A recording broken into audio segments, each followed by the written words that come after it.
Hello angels! In this video I'm recreating a funky 4th of July look. Feel free to steal bits and pieces for next year's 4th, but I don't recommend combining all of this mess in one look. Unless of course you are painting for the stage, or if you're a drag queen and don't mind looking a little bit scary during the daytime. Because I have a dark beard, I'm cancelling the color out as best as I can with a Krylon Shading Red pan stick on a beauty blender. I'm even covering where I've shaved my brows to help cancel the grayness out. And then I'm setting that with a cheap powder so I can add more product on top of it.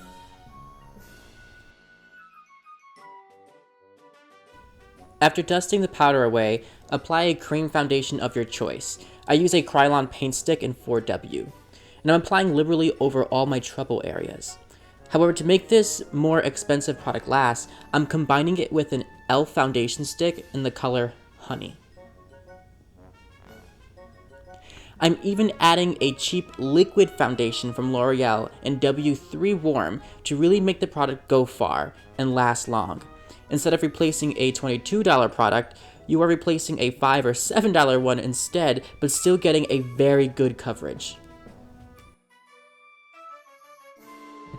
From here, apply a highlight cream, concentrating in the inner corners under the eye, closest to the center of the face. Although I use this color TV white much less than the 4W, I still have an e.l.f. stick in ivory, which helps blend the dark and light colors together. So the more colors along a gradient you use, the more seamless your contours will be. I'm using ivory instead of TV white for the rest of the face because I feel for this look TV white may be a bit too bold.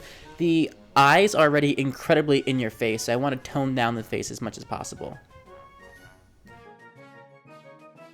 I'm blending the outer area and swooping the slightly darker color into the lighter color, and I'm applying what's left into the eyes to block any coloring from my olive skin. Take a contour color, I'm using Shading Brown, on a foundation brush and apply where your sideburns would be, and sweep the product down, slightly curved around the apple of the cheek as though it's going in for a hug. Also get the temples for that sunken look. And then carve down your 5-head or 4-head as much as you'd like. Block off that jawline tune if you want a more feminine look.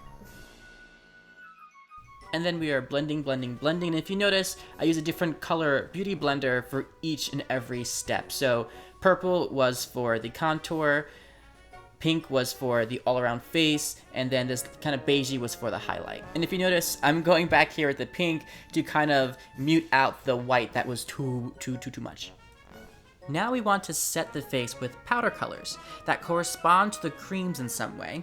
So the lightest powder, that's super white for me, is placed in the inner corners of the highlight. I use a translucent for in between the light and dark creams, and then that cheap pigmented almond powder I used earlier with the Shading Red, I use that for all the contour areas.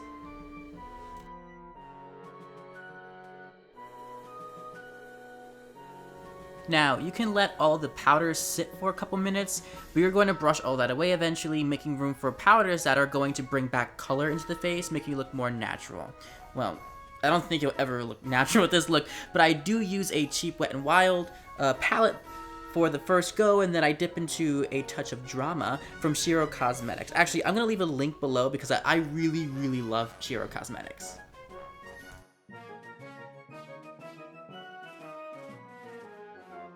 So we are hitting up and blending out the highlights and contours, but to make the light and dark more seamless and natural, we are going to add some blush.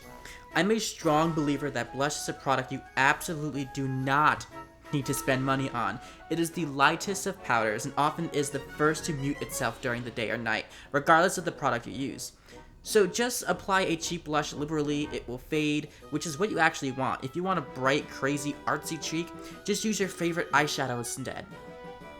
It's finally time for eyes, so let's prime them, blend it out to avoid creasing, and then set with any light powder that you have laying around. We are starting with eyeliner first, and I'm applying liberally a cheap black pot I bought on eBay for just $1. Quick tip, apply the cheap product first to the eyeline. see where it transfers to when you blink your eye, and then fill in the space. You can coat with a more expensive, more trustworthy liner afterwards, but do set it with a dark black powder to keep it in place. For the next step, you may choose to use pencils, liners, or lip products, but I'm using the iMagic Cream Palette, aka the Makeup Forever Flash Palette dupe for like $13 or less. What I'm doing is creating a thick white line above the black liner. This will act as our eyelid, which if you notice is not the actual eyelid itself. Set that with any white powder that you have lying around. I sped this up so you can see the detail in the handwork and how meticulous you need to be, but what we are doing here is using the red from iMagic and using a pencil brush, applying above the white line, nice and thin, until we blend up with a red powder. Either use a white eye pencil, that NYX Jumbo Milk pencil thing, or simply the white from iMagic to create the eyebrow highlight. I'm using the cheapest black powder I own to sketch out where I might want the brow to be. Then I'm going over more carefully with the black from iMagic and setting with a darker black powder. To help shape and clean up the brow, I'm using a cheap e.l.f. concealer and blending it out with a thick domed brush. Using a blending brush, I marry the black and red, sweeping down toward the nose. Now we get a little bit crazy and apply that bold blue color from iMagic below the eye. I'm setting that with some blue in this cheap palette, and I'm extending the color just a little bit so it looks like a waterfall tapering off or something. Then apply NYX Glitter Primer, highly recommend, all over, and apply a cheap craft glitter from a Michael's store or any craft store. Look how beautiful she is, yes!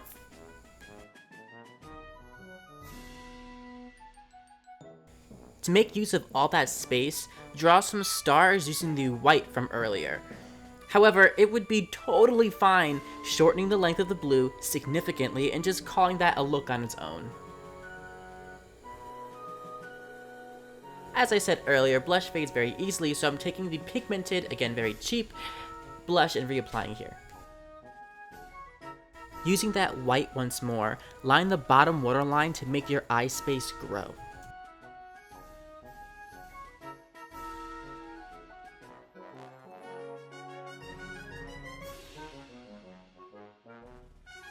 Apply as many coats of mascara as you so desire. And use the blue on your top lip, trying so desperately not to touch the bottom lip. And set that with a blue powder or eyeshadow. But the next step here is we're going in with the white once more, and we're making stars again. I recommend a tiny little brush or just skipping it altogether.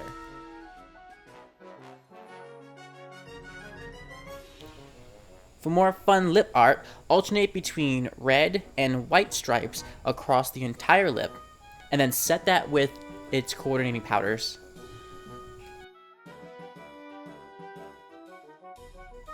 This is almost the final look, but we absolutely need to add some lashes.